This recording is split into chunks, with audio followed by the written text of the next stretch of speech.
Welcome to General Insurance Corporation of India. We are here for the recruitment of Scale 1 officers. The positions and their minimum qualifications which are being offered by GIC are as follows: Insurance, Human Resource Development, General, Finance or Accounts, Chemical Engineering, Electrical Engineering, Marine Engineering, Aeronautical Engineering, Information Engineering, Legal, Statistics, Medical, Company Secretary, Actuary and Executive PA. Important instructions. The admission to the test avenue will be allowed from 10:30 am. Candidates will not be allowed to enter the examination hall after 11:30 am. You will not be allowed to leave the examination hall after distributions of the question paper till the completion of the test. The test consists of 3 parts: Part A domain test, Part B general aptitude test and Part C descriptive test. Total test marks will be of 150 and duration is 2.5 hours. There is no negative marking and the question paper for written test will be bilingual, that is English and Hindi. Mere appearance or attending the written test does not imply or bind GIC to select the candidate for employment. GIC reserves the right to cancel the process if considered necessary. Your candidature for the test is provisional and is subject to your fulfilling the educational and other eligibility criteria. Please note that appearing for written test does not confer an offer of employment to you. Canvassing directly or indirectly will disqualify the candidature. Steps to attempt Part A and Part B OMR sheet. This is the provided OMR sheet. Following are the instructions given to the candidates to fill up the OMR sheet. Use of blue black point pen only. For every question, only one answer is to be marked. Mark your response only in the space provided.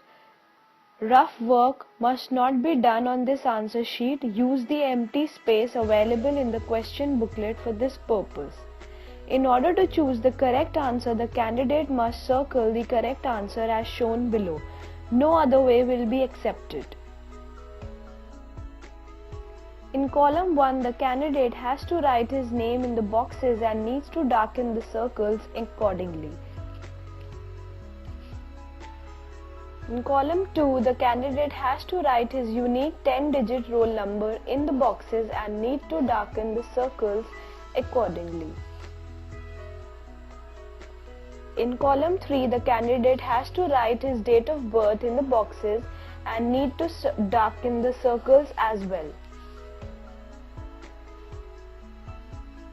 In column 4, the candidate has to write his category in the boxes and needs to darken the circles accordingly.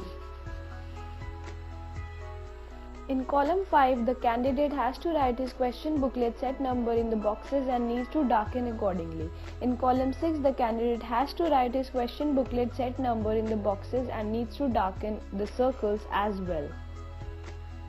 In column 7, the candidate has to write his descriptive or subjective answer sheet number in the boxes and needs to darken the circles accordingly. If the candidate has to circle all the correct answers, the answers not circled will not be counted.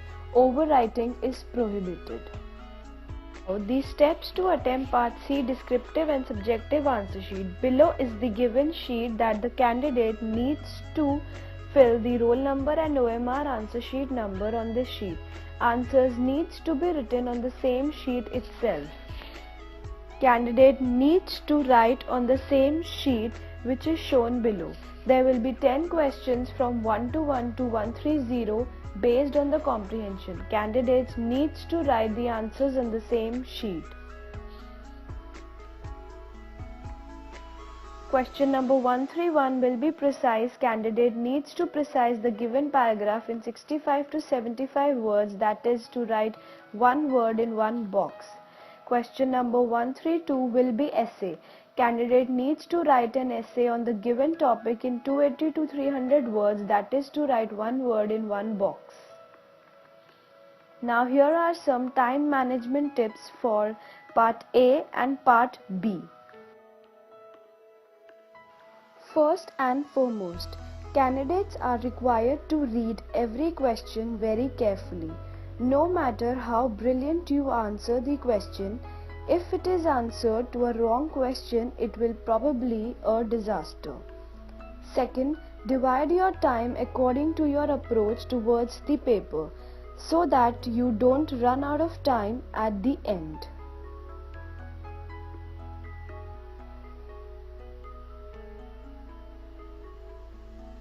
Third, you should always start with the questions you know very well. This will increase your confidence and give you ample of time to attempt the difficult ones at the end. Fourth, plan your long answers because this will enable you to write quickly and confidently and also construct better answers.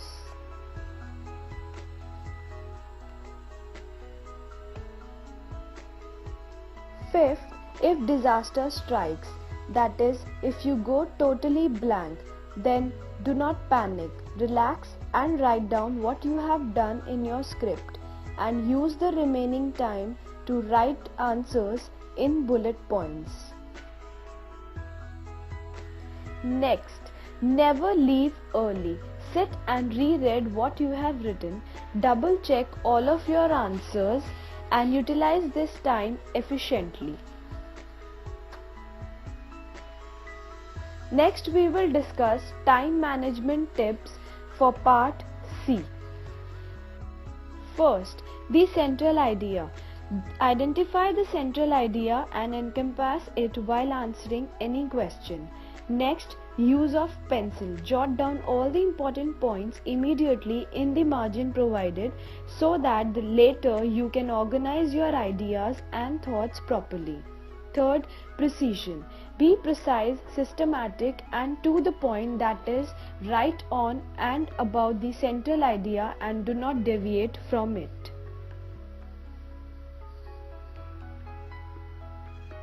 Fourth, avoid using flowery language. Use of simple and regular English words when writing your composition.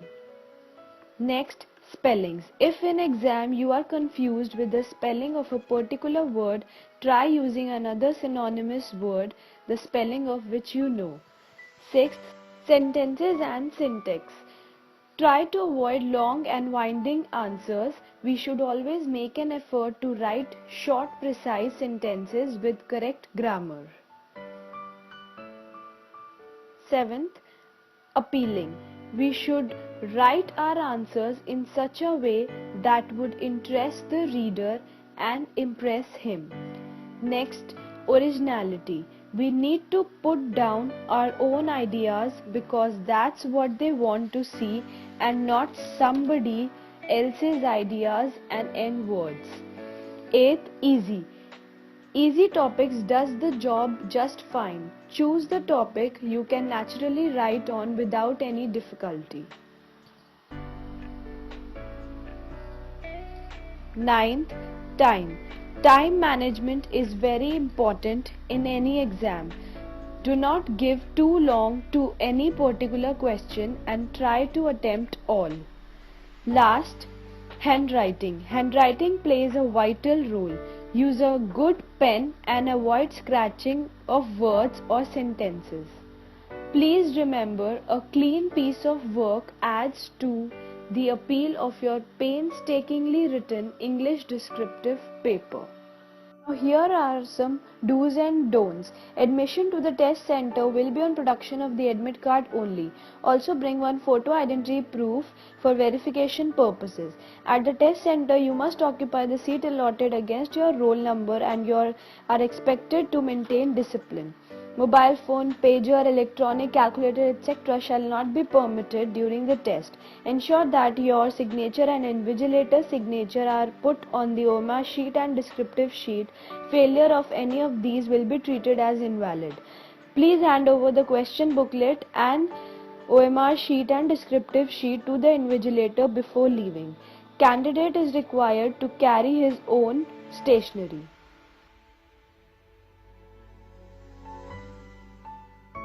Thank you for watching this video.